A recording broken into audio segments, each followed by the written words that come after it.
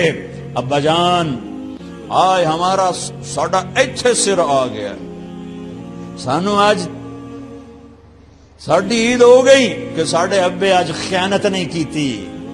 آج ہم خوشی سے بلند ہیں کہ ہمارے باپ نے بددیانتی نہیں کی۔ گھر میں تشریف لائے، کہنے کہ فاطمہ کچھ پیسے ہیں، میرا انگور کھانے کو جی چاہ۔ بس فاطمہ رونے لگی۔ فرمایا امیر المومنین خزانہ تو بھرا پڑا ہے، 1 درم کا بھی تیرا حق نہیں ہے کہ تو 1 درم لے کے انگور خرید لے۔ تو تھوڑا پٹھے، فاطمہ میں جہنم نہیں برداشت کر سکتا۔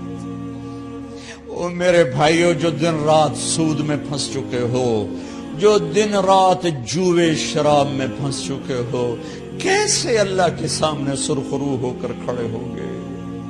فاطمہ منہ پہ ہاتھ، کپڑا رکھا، دوپٹہ رکھا منہ پہ اور بات کریں۔ آپ نے پوچھا ارے کیا ہوا تمہیں، یہ منہ پہ کپڑا کیوں رکھتے ہو؟ تو خاموش ہو گئی، لیکن گھر کی خادمہ رو پڑی۔ کہا امیر المومنین آج آپ کی بیٹیوں نے کچا پیاز توڑ کے اس سے روٹی کھائی، سالن کوئی، ارے مسردی دال ہی کوئی نہیں ہے، پیاز، کچے پیاز نہ روٹی۔ آج ساڈا مزدور جڑا کوئی نہ کوئی چٹنی بنا بند ہے، 3 بر اعظم دے بعد شادیاں دھیاں کچے وصلہ نہ روٹی بیٹھیاں کھاندیاں۔ اور میرے آج کا تاجر کہتا ہے جھوٹ نہ بولوں تو کاروبار کیسے،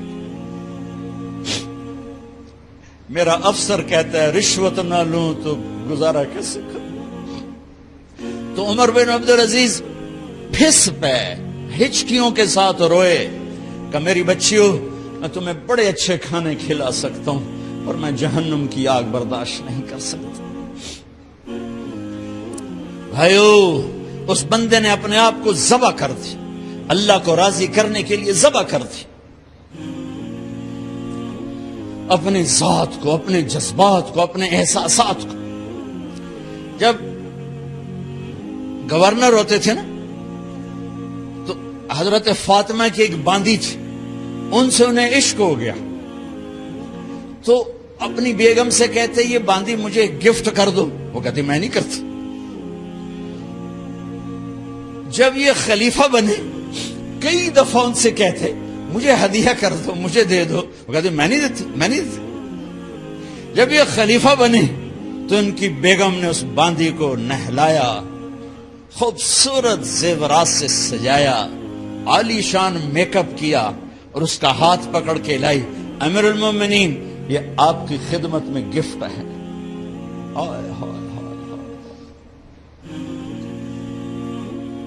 اس کو یوں دیکھا، فرمایا کہاں سے آئی تھی؟ کہا جی عبد الملک نے کوفے سے مجھے زبردستی اٹھوایا تھا، تو 2 آدمی بلائے کہ جاؤ اسے اس کے مالک کے پاس واپس بھیج دو۔ وہ کہنے لگی این وجدک علی یا امیر المؤمنین، امیر المؤمنین آپ کا عشق کہاں گیا جو میرے ساتھ تھا؟ تو عمر کی آنکھیں بھر آئیں، کہا وہ پہلے سے بھی زیادہ ہے، لیکن تمہیں اللہ کے لیے قربان کرتا، میں اپنے عشق کو اللہ کے لیے قربان کرتا۔ ہاں اب اللہ نے صلہ کیا دیا؟